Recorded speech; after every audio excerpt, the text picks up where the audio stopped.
বদরা শাহী মসজিদ সোনাইমুড়ির তাই প্রায় 2 কিলোমিটার দূরে বদরা বাজারেরই আগে মেন রোডের পশ্চিম পাশে। আমরা এবার ঢুকে গেলাম মসজিদের মেন গেট দি মসজিদের এরিয়াত। আর গেট দি ঢুকার হরেই দেয় আশেপাশে সব গণকবর। আপনারা কেউ যদি কোনো গাড়ি লই আইয়েন, সাইকেল হুন্ডা বা যে কোনো গাড়ি, এটা পার্কিং করা জায়গা হয়েছে মসজিদের বাম সাইডে দিয়ে যাইবেন।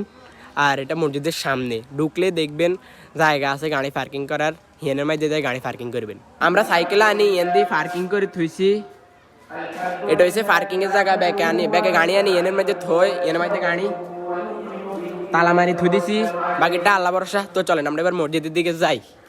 এবার আমরা অজু করতে চলে আইছি। মসজিদেরই পূর্ব পাশে একটা সুবিশাল দিঘি আছে, যে এটা প্রায় 30 একর জমি লই খনন করা হয়েছে। আর এটা খনন করছে জমিদার আমানুল্লাহ খান। এত বড় দিঘি বানাইছে শুধু হানির লাইয়ে ন, বরং দিঘি বানানোর হর যে মাটি বাড়াইছে, এই মাটি দিয়ে মসজিদ যে জায়গা বানাইছে এই জায়গায় প্রথমে ওস করছে, যাতে বন্যা আইলে মসজিদ বন্যার হানিতে ডুবি না যায়। তার হরে আরো কিছু মাটি দিয়ে ইটের বাটা বানাইছে, আর ওই ইটের বাটার মধ্যে ইট হুড়ি এই মসজিদের লাই ইট বানাইছে। কি অসাধারণ বুদ্ধি হেতা গো।